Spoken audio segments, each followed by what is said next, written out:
गुरुर्ब्रह्मा गुरुर्विष्णु गुरुर्देवो महेश्वरः गुरु साक्षात् परं ब्रह्म तस्मै श्री गुरवे नमः। ओम सदाशिवसमारंभां शंकराचार्यमध्यमाम् अस्मदाचार्यपर्यन्तां वन्दे गुरुपरम्परां। नित्यं शुद्धं निराभासं निराकारं निरञ्जनं नित्यबोधं चिदानन्दं गुरुं ब्रह्म नमाम्यहम्। निधये सर्वविद्यानां भिषजे भवरोगिणां गुरवे सर्वलोकानां दक्षिणामूर्तये नमः। ഓം ശ്രീ ഗുരുഭ്യോ നമഃ. ഹരി ഓം. എല്ലാവർക്കും അനന്തകോടി പ്രണാമം. വളരെ സന്തോഷം. ഉണ്മ കടമേരി എന്ന വാട്സപ്പ് കൂട്ടായ്മയുടെ വാർഷികം ആഘോഷിക്കുന്ന വേളയിലാണ് നമ്മൾ ഇപ്പോൾ ഇങ്ങനെ ഒരുമിച്ചിരിക്കുന്നത്. ഒരുപാട് സന്തോഷമുണ്ട്. ഉണ്മ വാട്സപ്പ് കൂട്ടായ്മയുടെ പ്രവർത്തനങ്ങൾ, അതുപോലെ തന്നെ ആ കൂട്ടായ്മയുടെ ഒരു ഊർജം തന്നെ വളരെ മഹത്തരമാണ്. കേവലം സാധാരണ ജനങ്ങൾ അഥവാ ഭക്തർ, അവരിൽ നിന്ന് തുടങ്ങി ജിജ്ഞാസുക്കളും ശാസ്ത്ര അന്വേഷികളും അതുപോലെ തന്നെ ഇവർക്കൊക്കെ സംതൃപ്തി നൽകുന്ന വലിയ ഒരു ആചാര്യന്മാരുടെ കൂട്ടായ്മയും എല്ലാം അടങ്ങിയതാണ് ഉണ്മ കടമേരി എന്ന് പറയുന്ന ഈ വാട്സപ്പ് കൂട്ടായ്മ. ഇന്ന് വാട്സപ്പ് ഗ്രൂപ്പുകളുടെ അതിപ്രസരം നടക്കുന്ന ഈ ഒരു കാലത്ത് ഉണ്മ കടമേരി ഗ്രൂപ്പിൽ നിന്ന് വിട്ടുപോകാൻ തോന്നാറില്ല. മറ്റെല്ലാ ഗ്രൂപ്പുകളും ഭൂരിഭാഗവും അലോസരങ്ങൾ, അസ്വസ്ഥതകൾ ഉണ്ടാക്കുമ്പോൾ വളരെ കൃത്യമായ ഒരു ചിട്ടയോട് കൂടിയിട്ട് പോകുന്ന, നല്ലൊരു ഉദ്ദേശ ശുദ്ധിയോടുകൂടി പോകുന്ന, ഒരു ലക്ഷ്യത്തിലേക്ക് പോകുന്ന ഒരു കൂട്ടായ്മയാണിത്. അതിൻ്റെ നേതൃത്വ സ്ഥാനത്തിരിക്കുന്ന ഇതിൻ്റെ സാരഥിയായ ശ്രീ രവിലാൽജി, അദ്ദേഹം അതിന് വളരെയധികം സമർപ്പണ മനോഭാവത്തോട് കൂടിയിട്ട് പ്രവർത്തിക്കുന്നുണ്ട്. എല്ലാവർക്കും എൻ്റെ സന്തോഷവും അതുപോലെ തന്നെ ആശംസകളും എല്ലാം അറിയിക്കുകയാണ്. ഗുരുപരമ്പരയുടെ അനുഗ്രഹം ഉണ്ടാകട്ടെ. ഉണ്മ എന്ന ആ ഒരു പേര് അന്വർത്ഥമായിക്കൊണ്ട് എന്നും ഈ ഉണ്മയായി തന്നെ നിലനിൽക്കട്ടെ. ഒരുപാട് ശാസ്ത്ര അന്വേഷികൾക്ക് അല്ലെങ്കിൽ ജിജ്ഞാസുക്കൾക്കൊക്കെ സംതൃപ്തി നൽകിക്കൊണ്ട് ഈ പ്രവർത്തനം മുന്നോട്ട് പോകട്ടെ എന്ന് ആശംസിക്കുന്നു. ആദ്യം തന്നെ ഇവിടെ ഈ വാർഷികാഘോഷ വേളയിൽ വലിയൊരു പ്രഭാഷണ പരമ്പര തന്നെ നടക്കുന്നുണ്ട്. ആ ഒരു പ്രഭാഷണ പരമ്പരയിലേക്ക് എന്നെ ഉൾപ്പെടുത്തി എന്തെങ്കിലും ഒരു വിഷയം സംസാരിക്കണം എന്ന് പറഞ്ഞൊരു വിഷയം തന്നിട്ടുണ്ട്. സന്തോഷം. ആരോഗ്യ സംരക്ഷണത്തിൽ ആചാര അനുഷ്ഠാനങ്ങളുടെ പ്രസക്തി എന്ന വിഷയമാണ് പറഞ്ഞിരിക്കുന്നത്. ആരോഗ്യ സംരക്ഷണത്തിൽ ആചാരാനുഷ്ഠാനങ്ങളുടെ പ്രസക്തി. ശരിക്കും ആചരണങ്ങൾ നമ്മൾ ആചരിക്കുന്നതിലൂടെ നമ്മൾ ആരോഗ്യം നിലനിൽക്കുന്നു. ആധ്യാത്മിക ശാസ്ത്രങ്ങൾ അനുശാസിക്കുന്ന ഉപദേശങ്ങൾ നമ്മൾ ആചരിക്കുന്നതിലൂടെ നമ്മുടെ ആരോഗ്യം നിലനിൽക്കുന്നു എന്നതാണ് സത്യം. അല്ലാതെ ആരോഗ്യത്തെ സംരക്ഷിക്കാൻ വേണ്ടിയിട്ടൊരു ആചരണങ്ങൾ എന്ന് പറയാൻ സാധിക്കുമോ? എന്താണ് ആരോഗ്യം എന്ന് നമ്മൾ ആദ്യം ഒന്ന് ചിന്തിക്കണ്ടേ. ആരോഗ്യം എന്നത് ആത്മീയതയിൽ നിന്ന് വിട്ടുനിൽക്കുന്ന ഒരു കാര്യമല്ല. ആരോഗ്യം എന്ന് പറയുന്നത് കേവലം രോഗമില്ലാത്ത അവസ്ഥയല്ല. ആരോഗ്യം എന്നത് കേവലം ശരീരത്തിൻ്റെ ഒരു സ്വസ്ഥതയല്ല. ആരോഗ്യം എന്നാൽ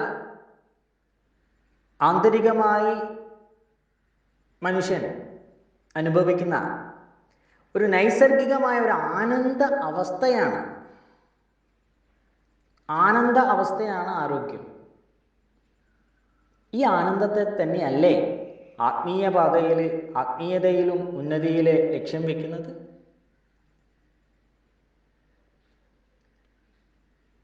പരമ പുരുഷാർത്ഥങ്ങളായ ധർമാർത്ഥ കാമ മോക്ഷങ്ങൾ, അതിലെ ധർമ്മം അനുഷ്ഠിക്കണമെങ്കിലും അർത്ഥവും കാമവും അനുഭവിക്കണമെങ്കിലും മോക്ഷത്തെ പ്രാപിക്കണമെങ്കിലും അതിനു പറ്റിയ ആരോഗ്യമുള്ള ഒരു ശരീരമുണ്ടായിരിക്കണം. അതായത് ശരീരമാകുന്ന വാഹനത്തിലാണ് ജീവൻ മോക്ഷത്തിലേക്ക് യാത്ര ചെയ്യുന്നത്. വാഹനമുണ്ടെങ്കിലേ യാത്ര ചെയ്യാൻ കഴിയൂ. വാഹനം കേടായാൽ വഴിയിൽ കിടക്കും. ഈ ഒരു യാത്ര കർമ്മമാർഗത്തിലായാലും ജ്ഞാനമാർഗത്തിലായാലും ശരീരത്തിൻ്റെ ആരോഗ്യവും മനസ്സിൻ്റെ ആ ഒരു ഉന്മേഷവും ഒഴിച്ചുകൂടാൻ പറ്റാത്തതാണ്.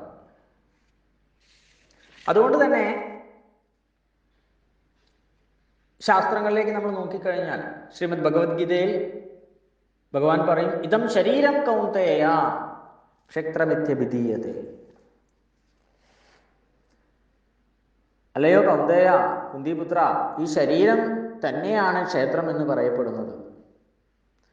ആരാണോ ഈ ശരീരത്തെ അറിയുന്നത് അവനെ ക്ഷേത്രജ്ഞനെന്ന് അറിവുള്ളവർ പറയുന്നു.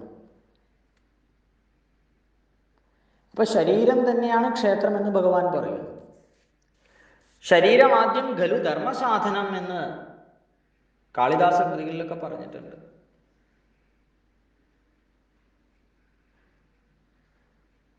ഒരു വ്യക്തി സംരക്ഷിക്കേണ്ട ആദ്യത്തെ കാര്യം ശരീരത്തെ പരിപാലിക്കുക എന്നതാണ്.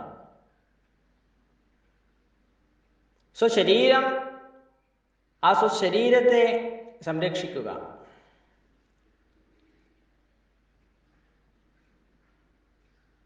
ശരീരത്തെ സംരക്ഷിക്കാതെ ശരീരത്തെ വെറും ഒരു കാമ ഭോഗ സുഖങ്ങൾക്ക് മാത്രമായി ഉപയോഗിച്ച് അതിനെ കേടുവരുത്തുമ്പോൾ ഈ ശരീരം മാറ്റി നമുക്ക് കർമ്മം ചെയ്യാൻ, നമ്മളിൽ നിക്ഷിപ്തമായിരിക്കുന്ന കർമ്മങ്ങൾ ചെയ്യാൻ നമ്മൾ വീണ്ടും ജനിക്കാൻ നിർബന്ധിതമാകും.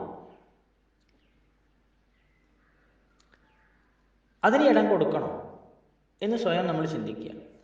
ആരോഗ്യമുള്ള ശരീരത്തിലെ ആരോഗ്യമുള്ള മനസ്സുണ്ടാവും. ആരോഗ്യമുള്ള ശരീരത്തിലെ ആരോഗ്യമുള്ള മനസ്സ് ഉണ്ടാകൂ എന്നത് മറന്നുപോയവരെയൊക്കെ ഉത്ബോധിപ്പിക്കാൻ, ഉദ്ബുദ്ധരാക്കാൻ, അതാണ് ഭാരത പുരോഗതിക്ക് തന്നെ അത്യാവശ്യമായ ഒരു പ്രധാനപ്പെട്ട കാര്യമെന്ന് മനസ്സിലാക്കി വിവേകാനന്ദ സ്വാമികൾ പോലും ശക്തിയുള്ള ശരീരത്തിൻ്റെ ആവശ്യകതയെക്കുറിച്ച് വാചാലമായി സംസാരിക്കാറുണ്ടായിരുന്നു. മനുഷ്യന് സ്ഥൂലവും സൂക്ഷ്മവുമായ കാരണവുമായ ശരീരമുണ്ട്. പഞ്ചേന്ദ്രിയങ്ങളും ജ്ഞാനേന്ദ്രിയങ്ങളും പഞ്ചകർമ്മേന്ദ്രിയങ്ങളും, മനസ്സ്, ബുദ്ധി, ചിത്തം, അഹങ്കാരം, ഇത്രയും ചേർന്നാണ് ഒരു മനുഷ്യൻ്റെ ശരീരം. ശരീരമാകുന്ന പുരത്തിൽ അധിവസിക്കുന്നവൻ എന്ന അർത്ഥത്തിൽ ആത്മാവിനെ പുരുഷൻ എന്ന് വിളിക്കാറുണ്ട്. കൂടാതെ ഈ ശരീരത്തെ പഞ്ചപ്രാണങ്ങളും ഉപപ്രാണങ്ങളും എല്ലാം കൂടി ശരീരത്തെ, അതിൻ്റെ ഊർജത്തെ വിതരണവും അതുപോലെ തന്നെ വിസർജനവും ശുദ്ധവായു സ്വീകരിക്കലും എല്ലാം ഇതുപോലുള്ള കർമ്മങ്ങളെല്ലാം നിയന്ത്രിക്കുന്നു. ഈ പറഞ്ഞ ദശപ്രാണന്മാർക്ക് എന്തെങ്കിലും ലോപം സംഭവിച്ചാൽ, അതിൻ്റെ പ്രവർത്തനത്തിന് എന്തെങ്കിലും താറുമാറുകൾ സംഭവിച്ചാൽ, അഥവാ പഞ്ചഭൂതങ്ങൾക്ക് തന്നെ അതിൻ്റെ ഘടനയ്ക്ക് എന്തെങ്കിലും ശരീരത്തിൽ വ്യതിയാനം വന്നാൽ, അതിൻ്റെ അനുപാതത്തിൽ എന്തെങ്കിലും മാറ്റം വന്നാൽ അതൊക്കെ രോഗകാരണമായി തീരും. അതുകൊണ്ട് തന്നെ നമ്മുടെ ആചാര അനുഷ്ഠാനങ്ങളിൽ ശരീരത്തിൻ്റെ സ്വസ്ഥിതിക്ക് വേണ്ടതായിട്ടുള്ള കർമ്മങ്ങളെ പറയുന്നുണ്ട്. പ്രാണായാമം തുടങ്ങിയവയൊക്കെ ഉദാഹരണങ്ങളാണ്. ഇനി കേവലം ഏറ്റവും പ്രാഥമിക തലത്തിൽ തന്നെ ദേഹത്തിൻ്റെ ശുദ്ധിയിൽ നിന്ന് തുടങ്ങുന്നു. സ്നാനത്തിൽ നിന്ന് തുടങ്ങി ശരീരത്തിൻ്റെ ശുദ്ധീകരണങ്ങളെക്കുറിച്ച് പറയുന്നു. എന്തിനേറെ രാവിലെ എഴുന്നേൽക്കുന്നത് പോലും എങ്ങനെ എഴുന്നേൽക്കണം, എഴുന്നേറ്റ് കഴിഞ്ഞാൽ എന്ത് ചെയ്യണം, ജപസാധനകൾ, മുന്നേ പറഞ്ഞ പ്രാണായാമ വിധികൾ, ഇതെല്ലാം ശരീരത്തിൻ്റെ സംരക്ഷണത്തിനാണ്.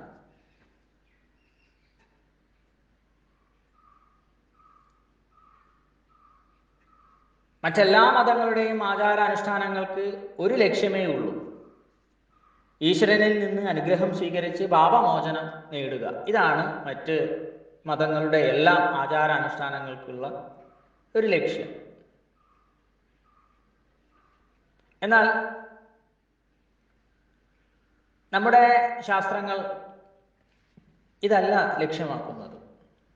ഇതെല്ലാം താൻ നിരന്തരം ചെയ്യുന്ന കർമ്മങ്ങൾ താൻ അനുഭവിച്ചിടുക എന്നേ വരൂ എന്ന് പറഞ്ഞ ആ ഒരു വരികളെ അന്വർത്ഥമാകുന്ന കർമ്മഫലം അത് സത്ഫലമാണെങ്കിലും ദുഷ്ഫലമാണെങ്കിലും അത് ഈശ്വരനുമായി പങ്കുവെക്കാൻ സാധ്യമല്ല എന്ന് നമുക്ക് അറിയാം. അതേ പ്രകാരം തന്നെ അല്ലെങ്കിൽ അതുപോലെ തന്നെ മഹാകവി ഉള്ളൂർ പറയുന്ന മറ്റൊരു വാക്യം ഓർക്കുന്നു: നമുക്ക് നാമേ പണിവതും നാഗം നരകവും അതുപോലെ എന്ന് പറയും. സ്വർഗനരകങ്ങൾ എന്ന പദത്തിലൂടെ മരണാനന്തരം ലഭിക്കുന്ന സുഖദുഃഖാനുഭവ വേദ്യമായ ഒന്നും ലഭിക്കാനല്ല ആചാരങ്ങൾ അനുഷ്ഠിക്കുന്നത്. കാരണം അവ രണ്ടും നമ്മുടെ തന്നെ സൃഷ്ടിയാണ്. സ്വർഗനരകങ്ങൾ ഈശ്വരൻ്റെ വരദാനമാകാമെന്ന് സങ്കല്പിച്ചാൽ പോലും അത് ആചാരങ്ങൾ അനുഷ്ഠിക്കുന്നതിലൂടെയാണെന്ന് നമ്മുടെ ശാസ്ത്രങ്ങളൊന്നും പറയുന്നില്ല. ഇനി അഥവാ എവിടെയെങ്കിലും സ്മൃതികളിലെങ്ങാൻ അത്തരം പദപ്രയോഗങ്ങൾ നടത്തിയിട്ടുണ്ടെങ്കിൽ തന്നെ ആ സ്വർഗവും ആ നരകവും എല്ലാം ഭൂമിയിൽ തന്നെ എന്ന് നമുക്ക് തിരിച്ചറിയാൻ സാധിക്കും. അത് നമുക്ക് ലഭിക്കുന്നത് സ്വന്തം കർമ്മത്തിലൂടെയാണ് എന്ന് നമുക്ക് നമ്മൾ തിരിച്ചറിയണം. അപ്പോൾ നമ്മൾ അനുഷ്ഠിക്കുന്ന ഈ ആചാരങ്ങൾ അനുഷ്ഠാനങ്ങൾ എന്തിനു വേണ്ടിയാണ്?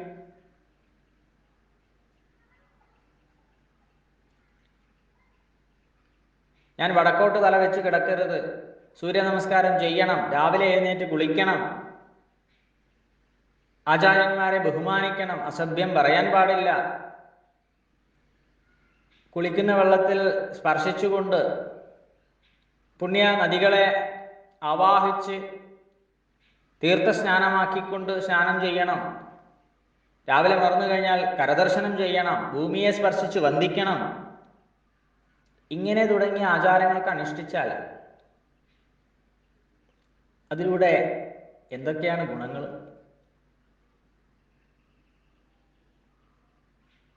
ഈശ്വരനെ പ്രാപിക്കലാണോ?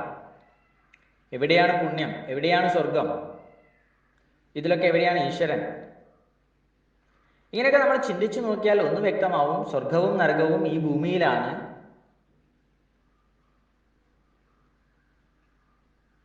പിന്നെയോ ധർമാർത്ഥ കാമമോക്ഷങ്ങളിലൂടെ ആ പരമമായ സത്യത്തെ പ്രാപിക്കാനാണ് ഈ ആചാര അനുഷ്ഠാനങ്ങളെല്ലാം തന്നെ എന്ന് നമുക്ക് മനസ്സിലാവും.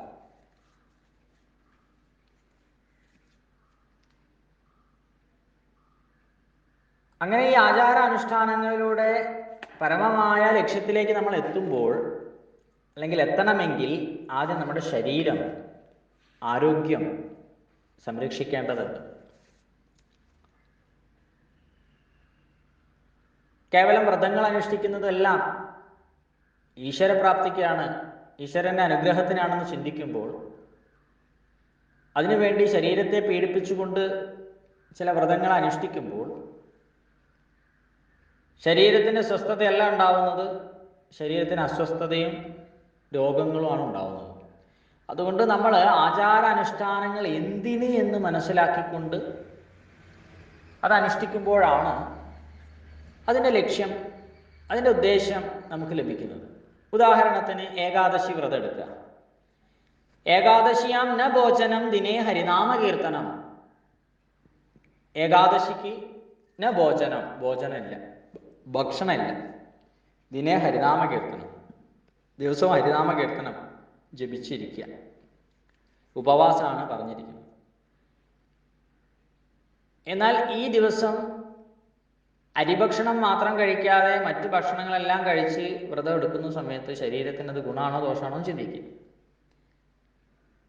മറ്റു ചിലർ ഏകാദശിയുടെ തലേ ദിവസം വരെ നല്ല മൃഷ്ടാന്ന ഭോജനം കഴിച്ച് ഒരു ദിവസം പെട്ടെന്ന് ഉപവസിച്ച് അതിൻ്റെ പിറ്റേ ദിവസം കൂടുതൽ ഭക്ഷണം കഴിക്കുന്നതും അനുയോജ്യമല്ല. അതുകൊണ്ട് ശരീരത്തിനൊരു വിശ്രമം, ആന്തരിക അവയവങ്ങൾക്കൊരു വിശ്രമം കൊടുക്കുന്ന രീതിയിൽ ആ ഉപവാസത്തെ ക്രമീകരിച്ചുകൊണ്ട് ഉപവസിക്കുമ്പോൾ അത് നമ്മുടെ ശരീരത്തിന് ഗുണം ചെയ്യും. ആന്തരിക അവയവങ്ങൾക്ക് വിശ്രമം ലഭിക്കും. പ്രത്യേകിച്ച് ദഹന വ്യൂഹങ്ങൾക്കെല്ലാം വിശ്രമം ലഭിക്കും. അതിലൂടെ നമ്മുടെ ശരീരത്തിലെ മാലിന്യങ്ങളെല്ലാം പുറന്തള്ളപ്പെടും. ശരീരത്തിലെ വിഷാംശങ്ങൾ, പ്രത്യേകിച്ച് ആസിഡ് എല്ലാം കുറേ പുറന്തള്ളപ്പെടും. അങ്ങനെ നമുക്ക് നമ്മുടെ ശരീരത്തിലെ രാജസിക താമസിക ഗുണങ്ങളെല്ലാം കുറഞ്ഞ് സാത്വികത കൂടുന്ന സമയത്ത് നമുക്ക് കൂടുതൽ ആ ആനന്ദത്തിൽ, ഈശ്വരീയമായ ആ ഒരു അനുഭൂതിയിൽ കൂടുതൽ സമയം ജപസാധനകൾ അതുപോലെ ധ്യാനങ്ങളെല്ലാം ചെയ്ത് ഇരിക്കാൻ സാധിക്കും. ഇതൊക്കെയാണ് ഈ ആചാരങ്ങളിലൂടെ ഉദ്ദേശിക്കുന്നത്. ആചാരാനുഷ്ഠാനങ്ങൾ ലക്ഷ്യം വയ്ക്കുന്നത് ആ പരമമായ സത്യത്തിലേക്ക്, ആ പരമമായ മോക്ഷപ്രാപ്തിയാണെങ്കിലും കൃത്യമായ രീതിയിൽ നമ്മൾ ആചരണങ്ങൾ ചെയ്യുമ്പോൾ ശരീരത്തിൻ്റെ സ്വസ്ഥതയും നമുക്ക് സാധിക്കും. മനുഷ്യൻ്റെ ആയുസ് നമ്മുടെ ശാസ്ത്രങ്ങളിൽ പറഞ്ഞിരിക്കുന്നത് 120 120 വയസ്സ് വരെ ആയുസ് പറഞ്ഞിരിക്കുന്ന മനുഷ്യൻ ഇന്ന് 50 വയസ്സിലും 55 വയസ്സിലും ഒരു പക്ഷേ അതിൽ താഴെയും, ഇപ്പോൾ എത്രയോ കുറഞ്ഞ പ്രായത്തിലാണ് കുഴഞ്ഞു വീണ് മരിക്കുന്നു. ഇതെല്ലാം എന്തുകൊണ്ടായിരിക്കും? മരണം സംഭവിക്കുന്നത് പ്രാരാബ്ധം കഴിയുമ്പോഴാണ്, അതിൽ യാതൊരു സംശയമില്ല. എങ്കിലും ഇന്നത്തെ ഈ കൂടിയിട്ടുള്ള ഈ വർദ്ധിച്ചു വരുന്ന കുഴഞ്ഞു വീണ് മരണങ്ങൾ, അതുപോലുള്ളതിനെല്ലാം കാരണം വളരെ ചെറുപ്രായത്തിൽ തന്നെ ജീവിതശൈലി രോഗങ്ങൾക്ക് അടിമപ്പെടുന്നു, മാരക രോഗങ്ങൾക്ക് അടിമപ്പെടുന്നു. ഇതിനെല്ലാം കാരണം ഒരു ആചരണശുദ്ധി ഇല്ലാത്തത് തന്നെയാണെന്ന് പറയാം. ആചരണങ്ങൾ അല്ലെങ്കിൽ അനുഷ്ഠാനങ്ങൾ എന്ന് പറയുന്ന സമയത്ത് കേവലം വിളക്ക് കത്തിച്ച് വെച്ച് കുറി വരച്ച് ക്ഷേത്രങ്ങളുമായി ബന്ധപ്പെട്ടുള്ള ആചരണങ്ങൾ മാത്രമല്ല. ഒരു ചിട്ടയായ ജീവിതം എല്ലാം ആചാര അനുഷ്ഠാനങ്ങളിൽ പെട്ടത് തന്നെയാണ്.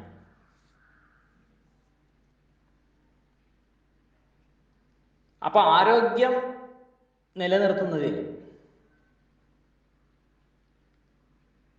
ആചാരാനുഷ്ഠാനങ്ങളുടെ പ്രസക്തി വളരെ വളരെ വലുതാണ്.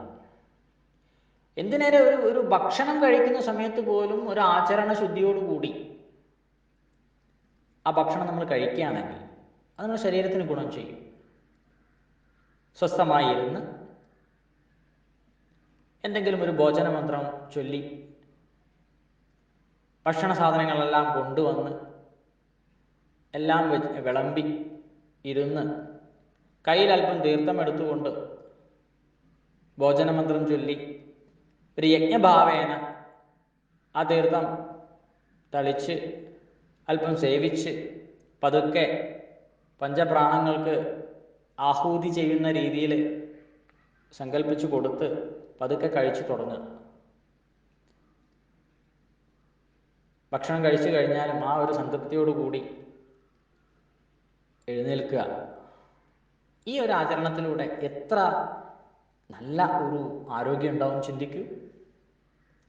എന്നാൽ ഈ ആചരണങ്ങളെയൊക്കെ മറന്നുകൊണ്ട് ടെലിവിഷൻ്റെ മുന്നിൽ ഇരുന്നു കൊണ്ടും മൊബൈൽ ഫോൺ നോക്കിക്കൊണ്ടും ഭക്ഷണം കഴിക്കുമ്പോൾ എന്ത് സംഭവിക്കുന്നു ചിന്തിക്കുക.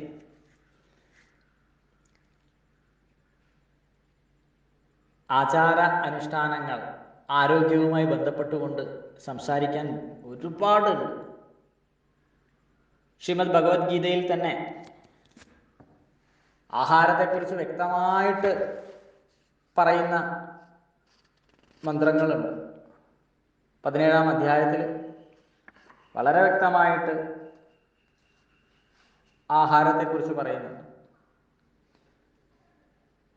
സാത്വിക, രാജസിക, താമസിക ആഹാരങ്ങൾ അത് കഴിച്ചാലുള്ള നമ്മുടെ ശരീരത്തിൽ ഉണ്ടാവുന്ന, ശരീരത്തിൽ മനസ്സിൽ ഒക്കെ വരുന്ന മാറ്റങ്ങളെക്കുറിച്ചും എന്താണ് അതുകൊണ്ടുള്ള ഗുണങ്ങളെന്നൊക്കെ വ്യക്തമായിട്ട് പറയുന്നുണ്ട്.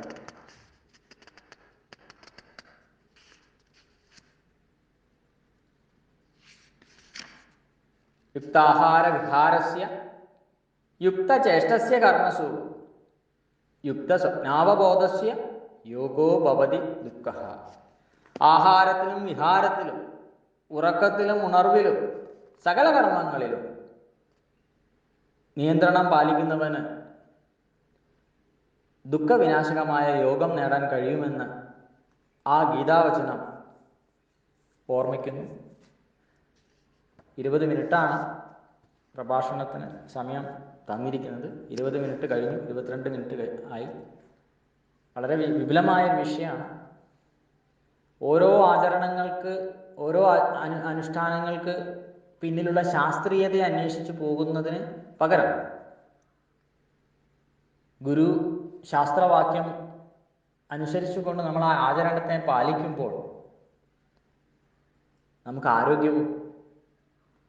ആരോഗ്യമെന്ന ആ പദത്തിൻ്റെ പരിപൂർണമായ അർത്ഥം ആന്തരികമായി അനുഭവിക്കുന്ന ആ ഒരു ആനന്ദം തന്നെയാണ് എന്ന് മനസ്സിലാക്കി ആ ഒരു ആനന്ദത്തിലേക്ക് എത്തിച്ചേരാൻ എല്ലാവർക്കും സാധിക്കും.